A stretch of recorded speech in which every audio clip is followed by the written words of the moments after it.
우리가 오늘 본 이 본문 말씀 앞절에 1절에서 이제 10절까지 내용을 우리가 다들 잘 아시다시피 이제 사도 베드로와 요한이 이제 성전에 기도하러 올라가는 가운데 성전 미문에 앉아서 구걸을 하던 이 나면서부터 불구인 이 사람이 이제 그들에게 뭔가 좀 동냥을 하고 있는 그런 상황에서 이 사도가 그를 주목하여 보면서 그를 하나님의 예수 그리스도의 이름으로 그를 치유하고 회복시키는 그런 사건이, 기적의 사건이 나타나고 있습니다. 오늘 본문 말씀도 그런 연장선상에서 이해가 되어져야 될 것입니다. 근데 우리가 이 사도행전 속에 보면 특별히 이제 성령의 여러 가지 사역과 역사를 통해서 여러 가지 기적들이 많이 나타나는데요. 이런 기적, 그리고 사도행전 속에 나타나는 이런 특별한 현상들, 이런 것에 우리가 좀 그 특징적이니까 주목을 하게 되는 것은 당연한데, 그러나 이러한 사건들을 너무 이렇게 어떤 기적이라든가 또 어떤 파워, 이런 어떤 신적 능력, 이런 주제로만 보는 것은 그렇게 건전한 것은 아니라고 생각이 됩니다. 그것보다는 도리어 우리가 그 본문의 사건의 의미, 그리고 그런 내용, 이런 것들을 보다 더 깊이 있게 살피는 그런 관점이 필요하다고 생각이 됩니다. 물론 그렇게 나타난 그런 어떤 기적적인 사건이라든가 그런 것들도 의미가 분명히 있죠. 그러나 보다 더 우리가 성경을 충실하게 이해를 한다면 그 속에 들어있는 보다 깊이 있고 의미 있는, 또는 성도들에게 주는 하나님의 그런 어떤 보다 깊이 있는 진리에 대한 의미들이 있을 것이라 생각이 됩니다. 우리가 성경을 전체적으로 어떤 하나의 통일성 속에 보는 관점을 우리가 흔히 구속사적 관점이다, 이렇게 말합니다. 그렇다면 사실 사도행전도 그와 마찬가지로 봐야 될 것입니다. 그렇게 본다면 사실은 기적 또는 어떤 신적인 능력, 또 그런 현상들, 이런 사건들은 그런 것들은 어떤 의미에서 보면 사실은 비본질적인 것이다, 이렇게까지 볼 수 있지 않겠는가 싶어요. 사도행전의 가장 큰 주제는 사실은 성령의 역사입니다. 그러나 이 성령의 사역과 인격에 대해서 우리가 이해를 하게 된다면 반드시 우리는 구속사적인 관점에서 성령의 인격, 위격, 그리고 사역을 우리가 이해해야만 할 것입니다. 제가 오늘 성령론 이런 거 말씀드리려고 하는 건 아닙니다. 그런데 성경 전체가 이 그리스도의 영을 어떻게 보여주는지 우리가 사도행전을 통해서도 우리가 이해를 할 수 있을 것이고요.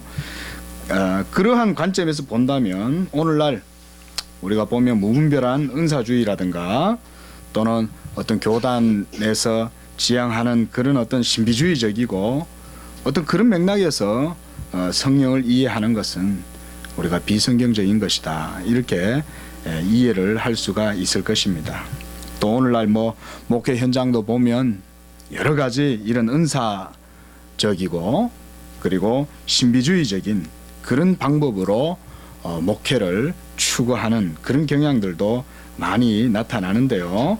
사실 이러한 것들은 그 순간 봤을 때는 반짝하는 효과들이 있을지 모르겠지만, 그러나 건전하지 못하고 또 오랜 또 장기간에 걸쳐서 보면 결국은 기독교적인 고유하고 그런 고상한 가치들, 이런 것들이 병들게 되고 좀먹게 되고 그런 것이 아닌가 봅니다.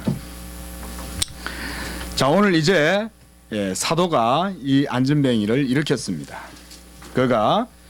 사도가 예수의 이름으로 일어나라고 그를 일으켰을 때 그가 걷게 되고 뛰고 그리고 하나님을 찬양하는 이런 사건이 일어났습니다.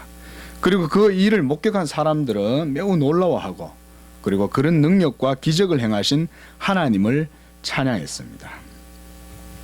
또한 그를 일으켜 세운 사도들을 매우 놀라워하면서 쳐다보게 되었습니다. 일순간 모든 시선이 사도들에게 집중되었습니다.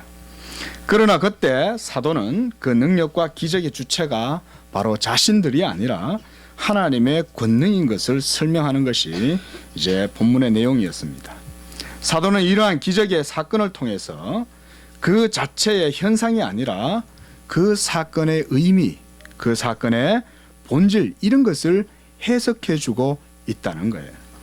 곧 예수 그리스도가 기적의 본질이고 주체이며 또한 하나님의 영광이 목적이다. 이것을 보여준다는 것입니다. 결국 본문을 통해서 하나님께서 우리에게 원하시는 것이 무엇인가? 그것은 예수 그리스도를 믿는 것이 바로 그것만이 하나님께서 우리에게 원하시는 것이고 하나님께서 그 일을 통해서 우리에게 보여주시는 것이라는 것을 알게 된다는 것입니다. 이제 11절 말씀을 보니까 이 여러분 병이 고침받은 이 사람 얼마나 놀랍겠어요. 예? 여러분 그 영화 예전에 그 뭐죠? 그 3D로 나온 그 영화가 뭐죠? 갑자기 생각이 안 나네요. 예. 그 외계에 가가지고 이렇게 뭐 하는 그런 게 있던데. 예. 아무튼 나중에 얘기 드리겠습니다. 예. 이 오랜 동안 나면서부터 불구로 살았던 이 사람이 치료를 받았을 때 이거 얼마나 그 기분이 컸겠습니까? 사실은 이 경험 안 해본 사람들은 모를 거예요, 그렇죠? 병원에 가면 아프신 분들이 많이 있으신데 그거 경험 안 해본 사람들은 정말 몰라요, 진짜. 저도 저희 모친이 이 암투병 하시다가 돌아가셨는데 서울대학병원에 이제 암 말기가 돼가지고 가서 더 이상 손을 못 쓰는 거예요. 그 병원 의사한테 물었더니 6개월 사신다 하더니 딱 6개월 사셨어요. 근데 희한한 일은 바로 옆에 침상에 아주 성질머리가 이상한 사모님 한 분이 거기 계셨어요. 예. 아니 사모님들 죄송합니다. 그분이에요. 그러면 이 얼마나 성질머리가 개팍한지 저희 모친이 다 죽어가는 사람 옆에 놔두고 막 사람 속을 다 뒤집어 놓는 거예요. 제가 얼마나 화가 나겠어요. 사람이 죽어가는 사람 옆에 두고 그러는데.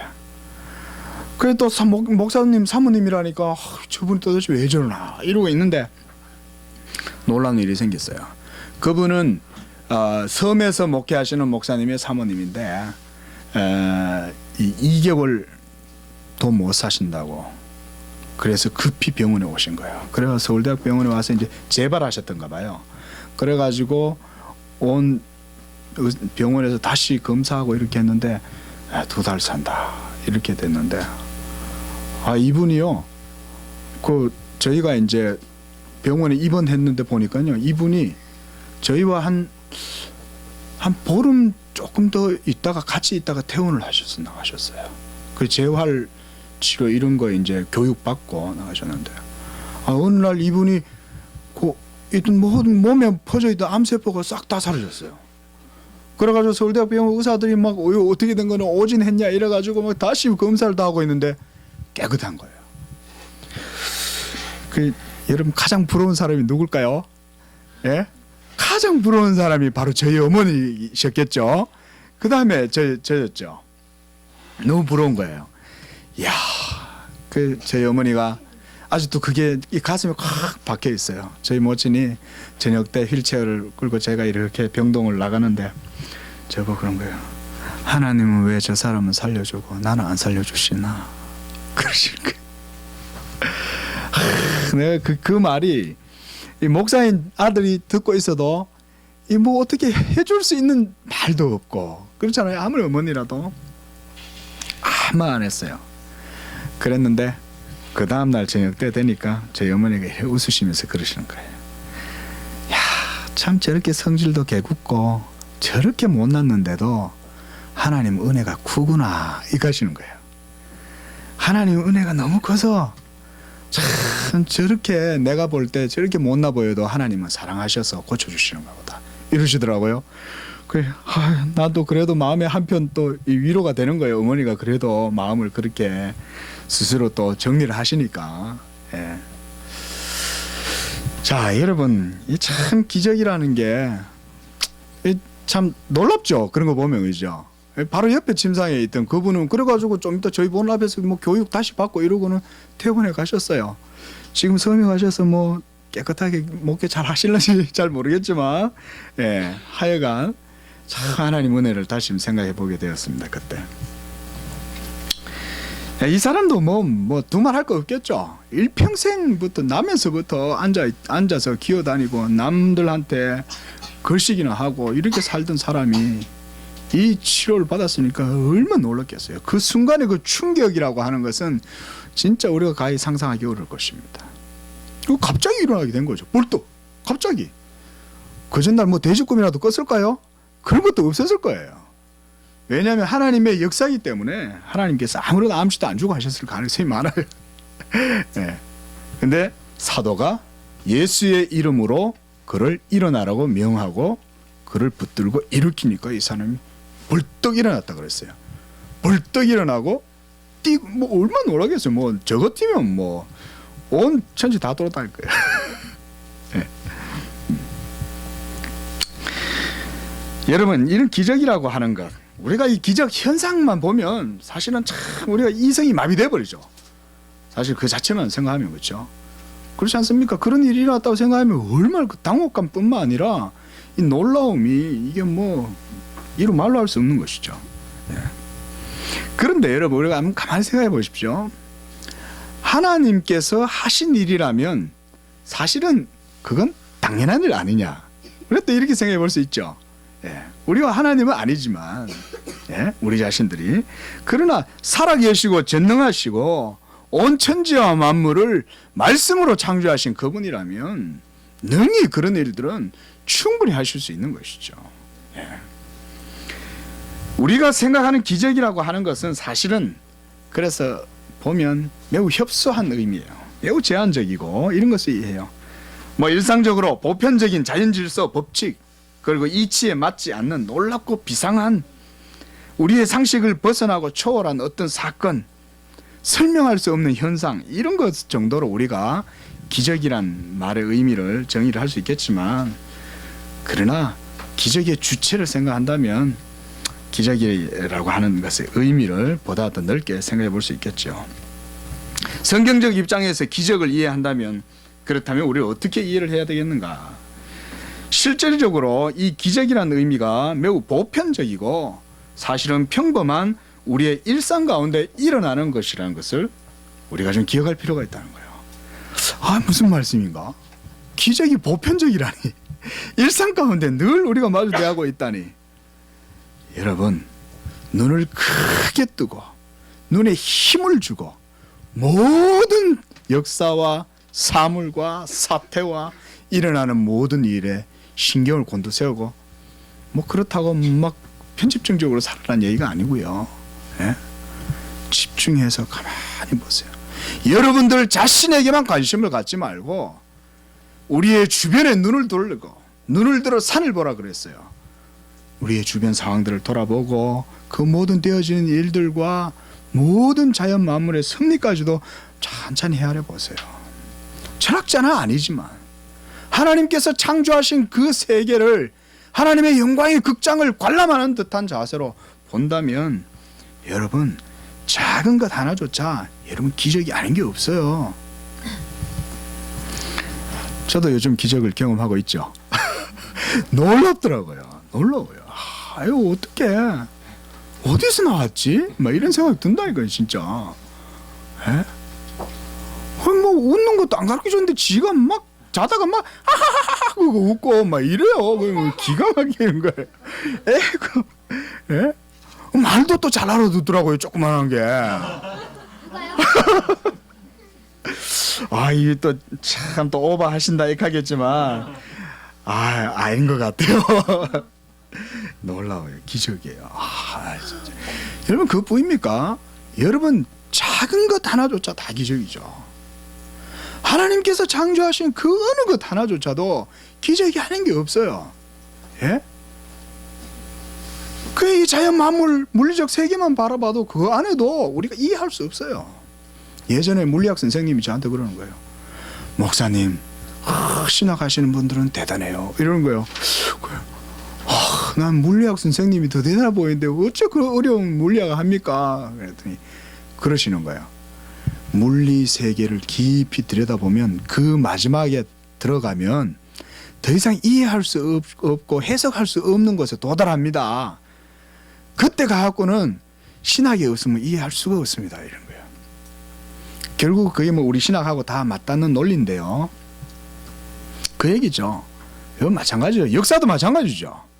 역사의 모든 일어나는 일들도 마찬가지고.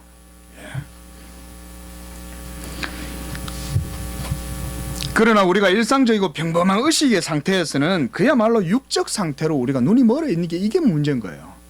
우리가 기적을 보고도 기적이라고 알아차리지 못하는 이유는 거기에 뭔가 비범함이 없어서가 아닌 거예요.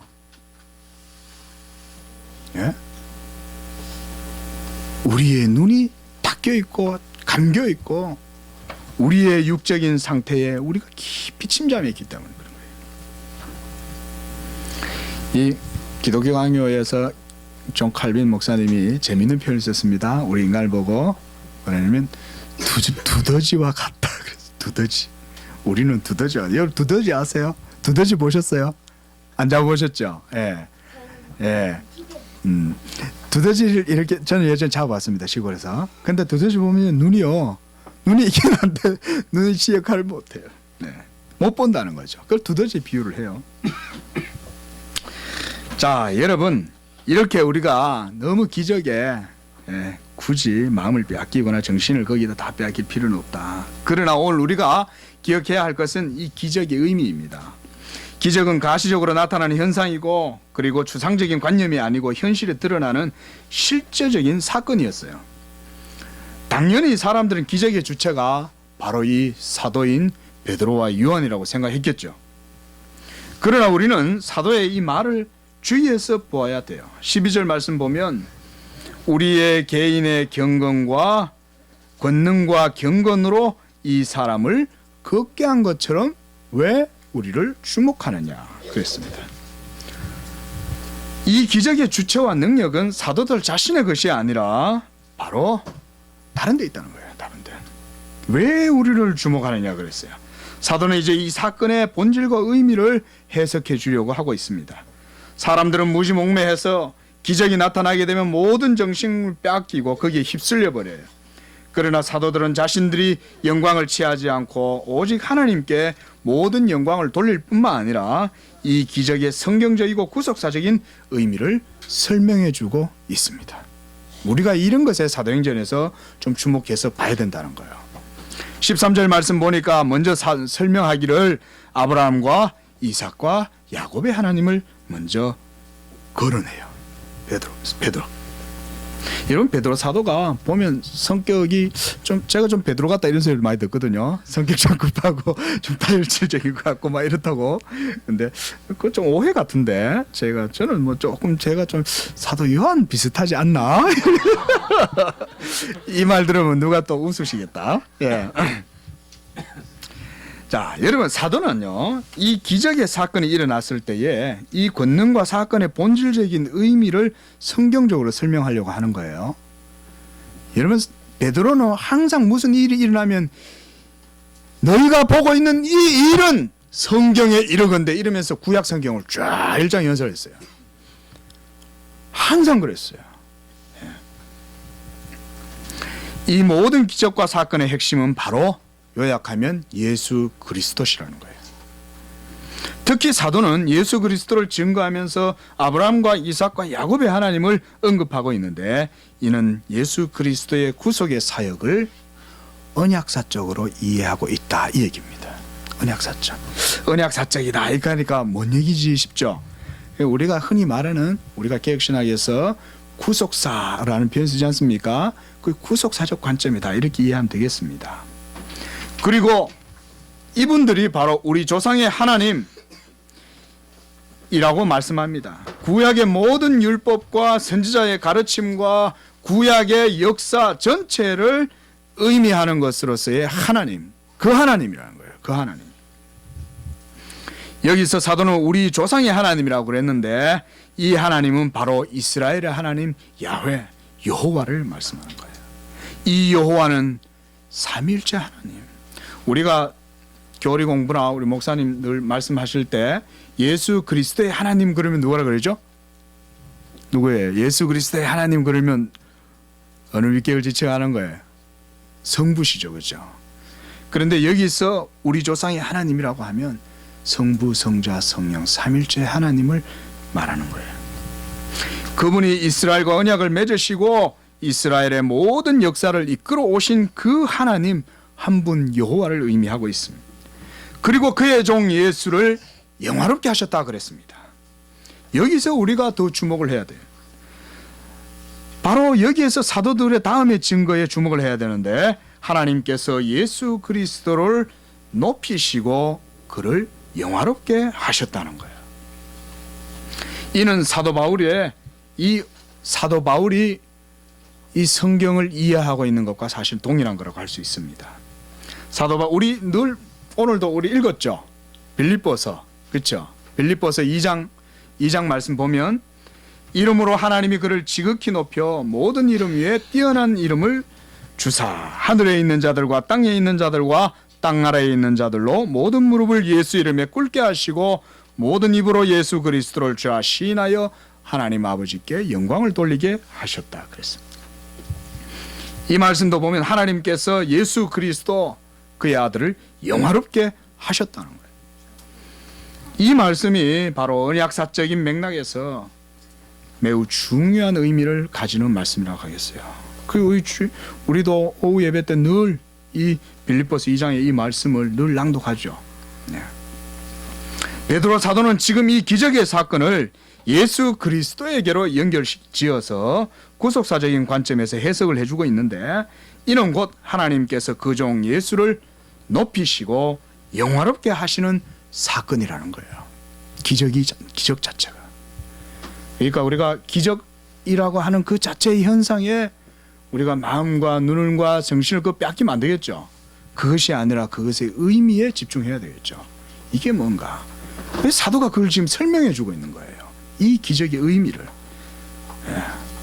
여러분 성경 공부 안 하면 이런 거에 매달리면 뭐 어떻게 달리 설명할 수가 없어요. 그러니까 기적이 일어났잖아요. 기도하는데 산에 올라가서 막 금식하면서 손아웃 뽑으면 능력 받아갖고 해 이러면서 맨날 능력 일변도로 나가버리면 이 신비주의자 되고 이단 되는 거죠 나중에. 성경을 제대로 이해를 해야죠. 이 기적의 의미는 거기에 있지 않고 예수 그리스도, 바로 하나님께서 만세 전부터 작정하신 이 예수를 높이시는 사건이다. 이것이 바로 그 하나님의 영원전에 작정하시고 뜻하셨던 것이 이제 때가 되어 나타나게 된 사건이 바로 이 기적의 사건이라는 거예요. 하나님께서는 자신의 의로우심과 이름과 영광을 나타내시기 위하여 영원전에 한 종을 택하셔서 세우셨는데, 그가 바로 하나님 앞에서 기름 부음 받은 거룩한 종 예수라는 거예요. 사도행전 서기 보면 특별히 베드로 사도는 예수 그리스도 주님이시잖아요. 하나님이시잖아요. 예수님이. 그런데도 예수님의 인격에 특별히 기름 부은 종, 세움을 입은 거룩한 종이라는 표현을 많이 씁니다. 당연히 그리스도의 인성을 지칭하는 용어들이겠죠. 그가 바로 하나님의 영원한 아들이시고 영원한 말씀이시고 멜기세덱의 반차를 따르는 영원한 대제사장이요 우리에게 있는 대제사장이셨던 거예요.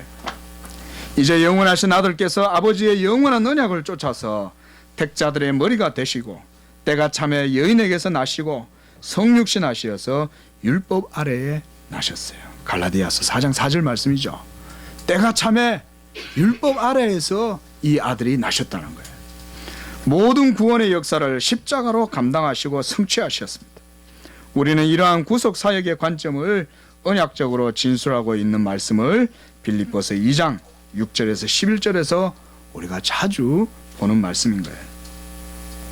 거기에 보면 아들께서 십자가에 죽기까지 복종하시고 모든 의를 이루시며 율법의 마침이 되시었고 자신의 죽으심으로써 아버지의 사랑을 완전히 나타내셨을 때에, 그때 하나님께서 그를 사망에 내버려 두시지 않고 그를 건져내시고 살리신지라.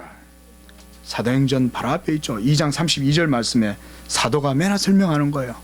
오순절 성령의 강림의 역사가 일어났을 때 이 놀라운 성령의 엄청난 능력과 역사를 사도는 이렇게 설명하는 거예요. 성령 부어짐의 이 역사는 구속사적으로 이미 창세전에 하나님께서 아들의 영광을 위하여 예비하신 것이었고, 이제 아들이 모든 십자가의 구속 사역을 완수하고 부활하시고 승천하신 다음에 하나님 보좌 우편에서 영광을 입으셨을 때에 이제 그의 영광이 성령 부어짐을 통하여 나타난 것이다, 이거예요. 예. 사도행전 2장 33절에도 보면 그가 약속하신 성령을 아버지께 받아서 너희가 보고 듣는 이것을 부어 주셨느니라 그랬어요. 성령 부어짐의 사건은 바로 이와 같은 구속사적 맥락 속에서 분명히 이해가 되어져야 된다는 것이죠. 예. 그리고 성령 부어짐의 사건을 통해서 나타나게 되는 결과는 예수의 이름이 높임을 받는다는 거예요. 네. 사도행전 19장 17절에도 사도는 동일하게 표현합니다. 에베소에 사는 유대인과 헬라인들이 다 이 일을 알고 두려워하여 예수의 이름을 높였다 그랬어요. 이건 좀 이따 말씀드릴게요. 이처럼 지금 기적의 사건은 바로 예수 그리스도를 높이고 영화롭게 하신 것의 결과로서 나타나는 것입니다. 성경적 의미의 기적은 이처럼 예수 그리스도의 복음의 영광이 나타나는 거예요. 복음의 의미가 드러나지 않는 기적은 모두 비성경적이고 마귀적인 거예요. 여러분, 마귀가 얼마나 이걸 악랄하게 이용하는 줄 아세요? 저희 아버지도 암으로 돌아가셨어요. 그래서 저는 암보험 들어놨어요. 꼭 들어가야 된다고. 제 아버지 돌아가실 때 사람이 완전히 배짱 말라가지고 미라처럼 돼가 있는데 제치를 안식교 장로가 왔어요. 그런 거예요. 장로님, 우리 제칠 안식교 그 기도원 가면 병 나요. 그거 갑시다 장로님. 어제도 그런 사람을 사귀어가지고 왜 이 사람이 와가지고 그러니까 제 아버지가, 여러분 사람이 완전 다 말라가지고 말라깨가 돼가지고 죽어가면 그런 소리 혹 할 텐데 그래도 하나님께서 지켜주셨나 봐요. 야, 안 간다. 그런데 왜 가노? 네. 여러분, 예수 그리스도의 이름과 예수 그리스도의 영광이 나타나지 않는 기적이면 그게 무슨 소용이냐 이거예요. 지금 잠시 예를 들어서 병이 나았다 칩시다. 그게 무슨 소용이 있어요? 오히려 마귀의 종이 될 뿐이죠. 15절 말씀 보니까 생명의 주를 죽였도다라는 말씀이 있습니다. 사도는 기적의 사건에서 그 의미와 본질을 해석해 주면서 자신들이 능력과 기적의 주체가 아니고 하나님께서 예수를 영화롭게 하시고 모든 이름 위에 뛰어나게 하신 것이 그것이 바로 이 구속사적인 핵심이라고 증거하고 있는 거예요. 계속해서 우리가 이 일의 증인이라 그랬습니다. 우리가 이 일의 증인이다. 바로 이 기적의 사건, 그리스도가 나타나는 이 사건과 그리고 그것을 바로 해석하는 사람들이 바로 이 증인들이죠. 바로 하나님께서 자신의 이름과 영광과 의로우심을 위하여 세우시고 택하신 거룩한 종 예수 그리스도가 바로 그들의 증인의 대상이었어요. 16절 말씀, 그 이름을 믿음으로 그 이름이 너희가 보고 아는 이 사람을 성하게 하였나니 예수로 말미암아 난 믿음이 모든 사람 앞에서 이같이 완전하게 낫게 하였다. 여러분, 예수 그리스도라는 이름은 이처럼 언약의 보증이에요. 한번 따라해 볼까요? 언약의 보증. 언약의 보증. 그리스도가 언약의 보증이에요. 그의 이름으로 구하는 것은 하나님이 이 하나님의 언약을 붙들고 기도하는 것과 같아요. 종종 보면 어떤 목사님들이 언약을 붙들고 기도해라 이런 표현 써요. 그 얘기는 다른 의미가 아니에요. 예수 그리스도의 이름을 믿고 그의 이름을 붙들고 기도해라는 것과 똑같은 말이에요. 예. 왜냐하면 하나님의 모든 약속은 예수 그리스도에게만 예가 되기 때문에 그래요. 예수 그리스도가 아닌 어떤 거에는 하나님의 약속의 보증이 없어요. 거기에만 하나님의 보증과 인침이 있어요. 거기에만. 우리의 기도가 하나님 앞에서 합당한 기도가 되도록 하기 위해서는 우리에게 다른 것이 필요치 않아요.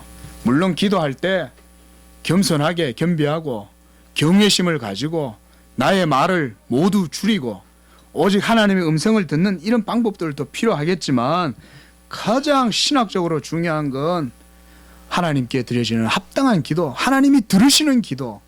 아무리 내 마음이 요란하고 아무리 내 마음속에 번민이 가득 차고 온갖 세상적인 그런 생각들과 사려심으로 꽉 차도 예수 그리스도를 바라보는 그 마음의 생각은 우리 주님이 감찰하신다.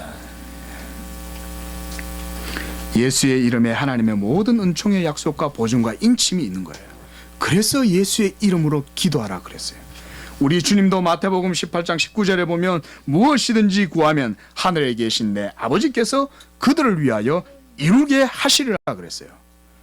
여러분 이거 무슨 뭐 예수님의 무슨 기도가 여러분 무슨 뭐 예? 그 뭐예요? 마법 주준자 같은 뭐 그런 거예요? 그런 거 아니죠. 예? 예수님이 이렇게 말씀하실 때는 다 의미가 있죠. 요한복음 14장 14절도 내 이름으로 무엇이든지 내게 구하면 내가 행하리라 그랬어요. 예?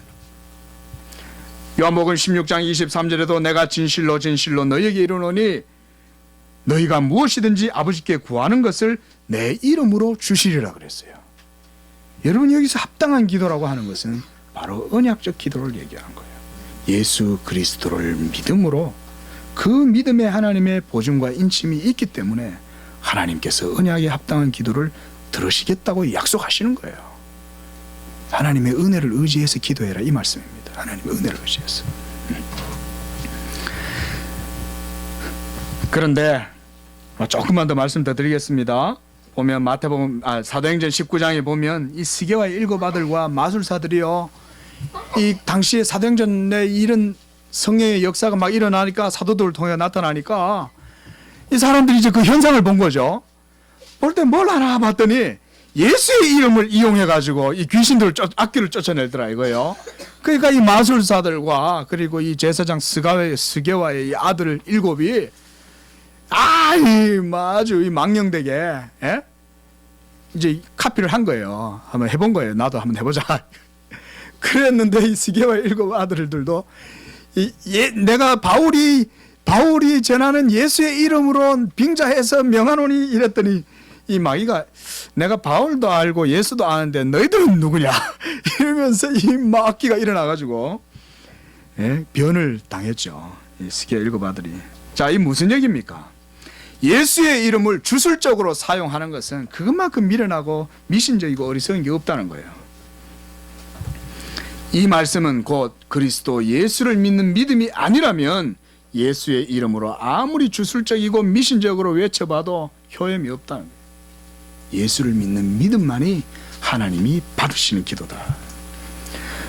말씀을 좀 정리하면서 마치겠습니다. 20절 말씀 보면 주께서 너희를 위하여 예정하신 예수 그리스도를 보내나 그랬습니다. 이 말씀은요 실천적인 권면이에요. 베드로의 이 기적적인 사건을 보고 있는 유대인들을 향해서 지금 사도는 그들에게 신앙의 권면을 해주고 있는 거예요. 너희가 이 사건을 보았느냐? 이 사건은 이 자체가 의미가 있는 게 아니라 바로 너희가 십자가에 못 박아 죽인 하나님의 아들 예수의 영화롭게 되신 사건이다. 그가 온 만유의 주님이시오. 그가 너희의 머리요. 그가 진짜다. 하나님의 보내신 그를 믿어라. 그 얘기를 지금 하고 있는 거예요. 결론적인 얘기라고 할 수 있겠죠. 실천적인 권면입니다.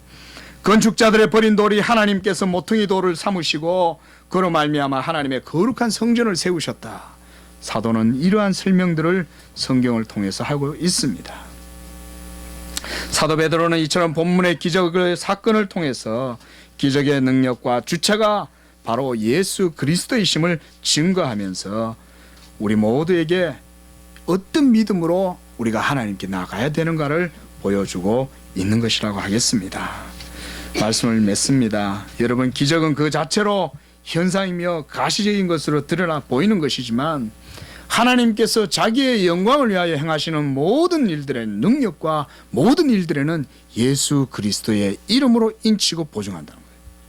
그리스도의 이름이 나타나지 않는 기적이 있다면 그것을 여러분 삼가 경계해야 됩니다. 혹시 여러분 주변에 뭐 기적해 쌓고 그런 사람이 있다 치더라도 복음의 말씀, 진리의 말씀, 교리가 바르게 서지 못했다면 절대 근처 가지 마세요. 좋은 게 아니에요. 절대 좋지 않습니다. 기적 추구했던 사람들이 여러분 한 50년도 안 지나가지고 그 결말들이 요즘 보이지 않습니까? 예? 그 열매를 보면 알아요. 말씀에 합당하지 않으면 여러분 기적 아니라 땅을 다 뒤집은들 무슨 소용이 있겠습니까? 하나님의 진리는 예수 그리스도요. 그리스도 안에 하나님의 모든 언약의 보증과 인침이 우리들에게 있습니다. 우리도 이와 같이 그리스도 예수를 신실하게 믿는 마음으로 기도하면 하나님께서 또 우리의 삶에 선하신 은혜와 능력을 베풀어 주시는 줄로 믿습니다. 기도하겠습니다. 하나님 아버지 감사합니다. 오늘 이 하나의 기적의 사건이 기적 그 자체의 현상에 의미가 있지 않고 이것이 바로 하나님의 아들 예수 그리스도가 영화롭게 되시는 그 사건이라는 것을 말씀해 주었습니다. 하나님 아버지, 우리도 늘 항상 마음을 예수 그리스도께 두고 우리의 마음을 그리스도께 집중하여 믿음으로 하나님을 영화롭게 하고 또한 우리 주 예수 그리스도를 신실하게 의지하는 우리의 모든 신앙이 되도록 인도하여 주시옵소서. 예수님의 이름으로 기도합니다. 아멘.